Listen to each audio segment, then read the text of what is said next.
Relatório de Lost em genocídio, tortura, estupro e escravização dos povos indígenas durante a ditadura militar no Brasil foi redescoberto, levantando novas questões sobre se o governo tem feito as pazes e punidos os responsáveis. O relatório de 7.000 páginas Figueiredo não foi visto por mais de 40 anos, mas extratos adquiridos pelo Guardian revelam centenas de supostos crimes e criminosos. Apresentado em 1967 pelo Ministério Público Jader de Figueiredo Correia, o documento detalha abuso horrível pelo Serviço de Proteção ao Índio, amplamente conhecido como o SPIN, que foi criado para melhorar as condições de vida das comunidades indígenas, mas muitas vezes acabou como um mecanismo para roubá-los de terra ou exterminá-los com armas ou veneno. O documento causou uma tempestade internacional, quando foi lançado, levando 2 anos depois da fundação da Organização Tribal Direito Survival Internacional.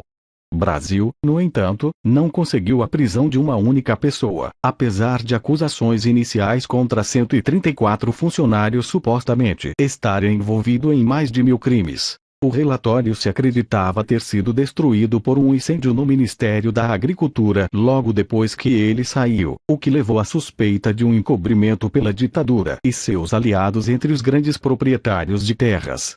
No entanto, a maior parte do documento foi descoberto recentemente em um arquivo de mofo e está sendo examinado pela Comissão Nacional da Verdade, que investiga violações de direitos humanos entre 1947 e 1988. Embora o documento não tenha sido tornada pública desde a sua redescoberta, o Guardian viu uma cópia digitalizada em que Figueiredo descreve a escravização de povos indígenas, tortura de crianças e roubo de terras. O Serviço de Proteção ao Índio degenerou ao ponto de perseguir os índios da extinção, disse o promotor, escreveu em uma introdução dirigida ao ministro do Interior. As páginas, tudo ligado, rubricado e marcou-me, 58.455, incluir uma lista em ordem alfabética dos supostos autores e as acusações contra eles. A maioria é falsamente acusado de apropriar-se da terra, fazendo mau uso de fundos ou venda ilegal de gado ou madeira para se enriquecerem à custa das comunidades que deveriam estar protegendo. Mas muitos estão implicados em crimes muito mais hediondos. O número de vítimas é impossível de calcular. A Comissão da Verdade acredita que algumas tribos, como as do Maranhão, foram completamente eliminados. Em um caso, em Mato Grosso, apenas 2 sobreviventes surgiu para falar de um ataque a uma comunidade de 30 índios Cinta Larga com dinamite e caiu de aviões. Figueiredo também detalha como os funcionários e proprietários de terras letalmente introduzidas varíola em aldeias isoladas e açúcar doado misturado com estricnina. Entre aqueles a quem é atribuída a responsabilidade é o Major Luiz Vinhas Neves, que dirigiu o SPI a partir de 1964, até que ele foi demitido como resultado do relatório em 1968.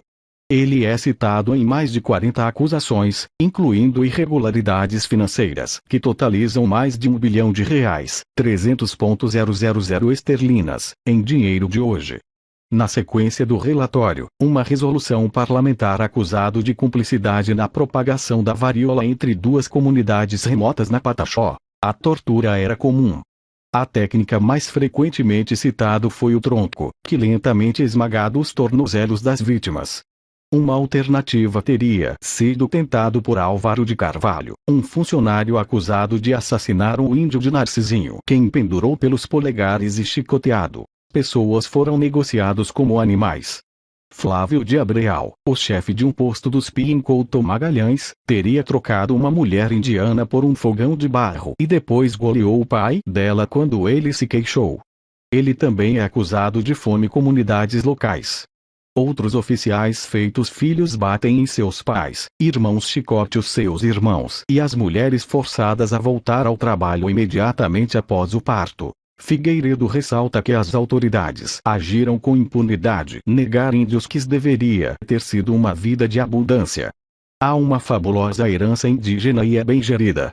Eles não exigem um centavo de ajuda do governo para viver uma vida rica e saudável em seus vastos domínios, observa ele. O relatório foi altamente constrangedor para o regime militar e de uma imprensa censurada assegurada raramente foi mencionado novamente. O SPI foi substituído por outra agência, a FUNAI, mas tribos continuam a lutar contra madeireiros ilegais, mineiros, governo DAN, construtores e pecuaristas. Isto é particularmente verdadeiro em Mato Grosso do Sul, que tem a maior taxa de assassinatos de índios no Brasil.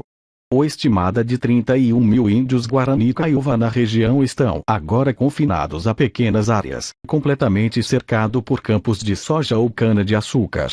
O diretor da Survival International, Stephen Curry, disse que nada mudou no que diz respeito à impunidade em relação ao assassinato de índios. Homens armados rotineiramente matar tribos people no conhecimento que há pouco risco de ser levados à justiça. Nenhum dos assassinos responsáveis por atirar Guarani e líderes tribais Makuxi foram presos por seus crimes. É difícil não suspeitar que o racismo e a ganância estão na raiz do fracasso do Brasil em defender a vida dos seus cidadãos indígenas, disse ele. Advogados, políticos e ONGs alertam a influência do lobby dos ruralistas proprietários de terra está novamente em ascensão.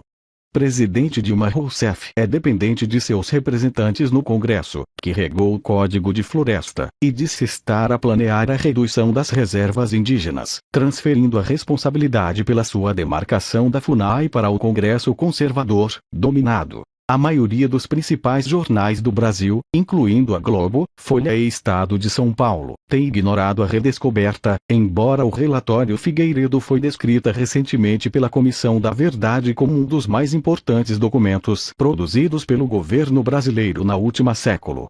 Marcelo Zelic, o advogado de direitos humanos, que descobriu o documento em meio a 50 caixas de arquivos do Museu do Índio, no Rio de Janeiro, disse que poderosos interesses já estão tentando minar o relatório porque temem que eles podem aparecer na mesma. Esta documentação, que estava escondido por muitas décadas, lança luz sobre situações de conflito que perduram hoje. Para estados como Mato Grosso do Sul, Paraná, Bahia e Amazonas, que contém muitas informações que podem ajudar a revelar de uma vez por todas a verdade por trás muitas formas de violência contra os índios de hoje e proporcionar uma visão sobre os verdadeiros donos da terra em disputa.